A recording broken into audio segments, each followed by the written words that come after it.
Hello, everybody. David Shuster here. Former Fox News host and current U.S. Attorney Jeanine Pirro is reportedly in trouble now with Donald Trump.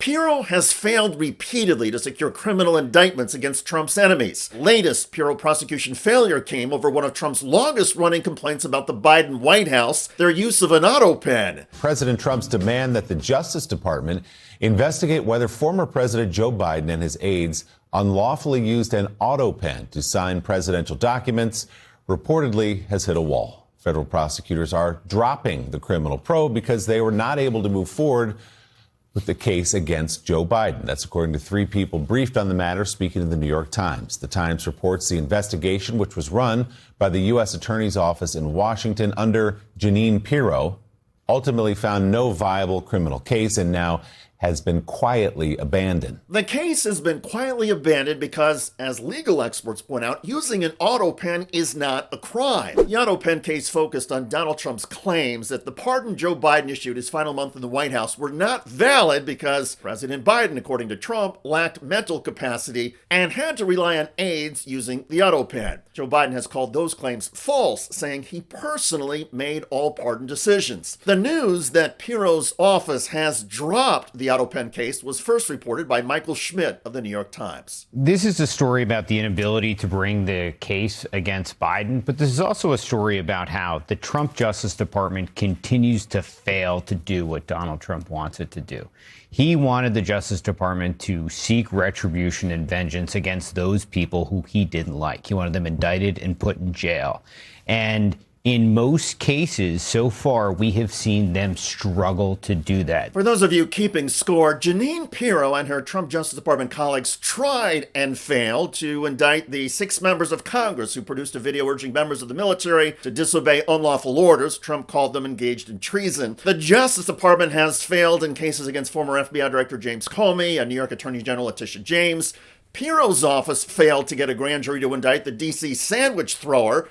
He threw a sandwich at Border Patrol agents. Pirro then downgraded the charge to get around a grand jury, but after a brief trial on the misdemeanor, a courtroom jury found the sandwich thrower not guilty. And now, Pirro and her colleagues have decided not to even try to bring charges over the Biden Autopen. Arc of retribution, where Trump comes out of the gate with such momentum, by the time he gets to December and they really start to zero in on putting these people in jail, they have run into roadblock after roadblock.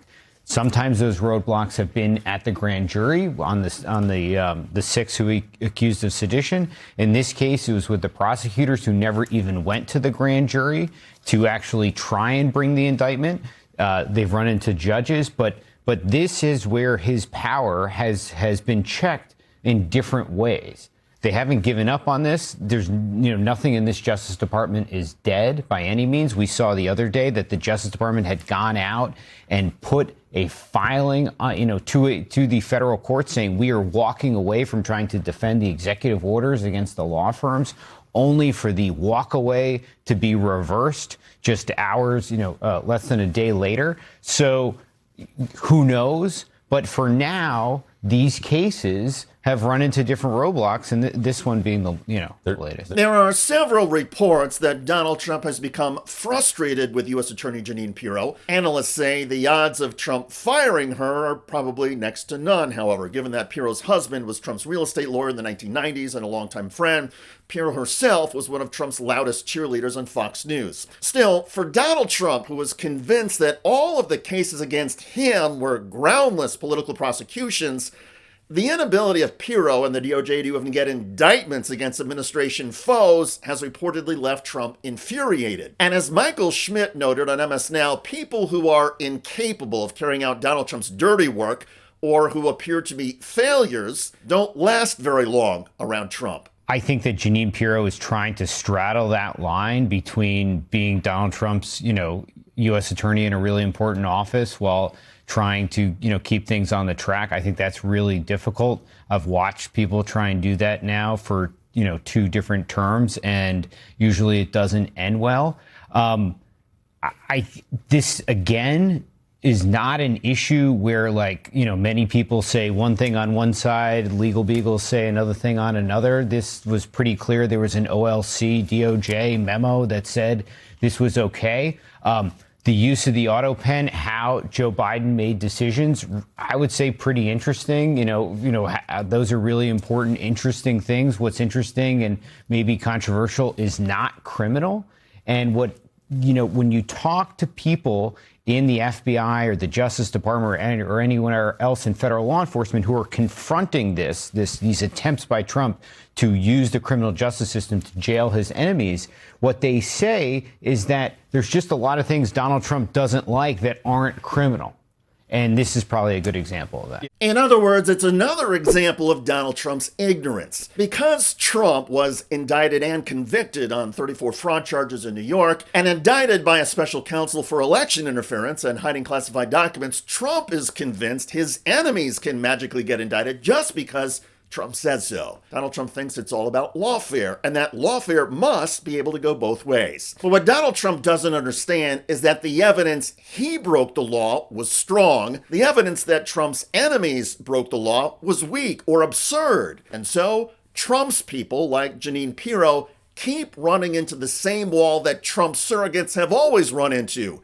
Reality. Donald Trump may think he has unlimited powers as president, or that the Constitution doesn't apply to him, or that whatever the president says must be the truth. But our justice system at the moment doesn't work that way. And even Trump sycophants like Jeanine Pirro keep smashing into guardrails and keep getting defeated. At Fox News, Pirro was allegedly a fan of box wine. One imagines that to deal with her own humiliations related to Donald Trump, Pirro now drinks by the barrel. Did you know that the big wireless carriers like Verizon and AT&T made over $18 billion in profit last year? How? By overcharging you for unlimited data, most of which you probably aren't even using. But what if you could get paid to use your phone less and only pay for the data you do use? Well, with Noble Mobile, you can. For just $50 a month on their No Bull plan, you get unlimited data, and whatever data you don't use, you get cash back right in your pocket. People who switch to Noble can save an average of $500 to $1,000 a year. It's a no-brainer. And by switching to Noble, you're directly supporting TYT and our mission of bringing you honest, independent news. So give Noble a try and make the switch today. Scan the QR code on the screen now or visit go.tyt.com/plan. That's go.tyt.com/plan. By the way, Republican Senator Ted Cruz recently shredded a key Trump argument for war with Iran. I have no indication that they were anywhere close to getting nuclear weapons because our bombing was devastating. By bombing, Cruz is referring to the strikes the United States launched against Iran in June of 2025, targeting several Iranian nuclear facilities. I can report to the world that the strikes were a spectacular military success.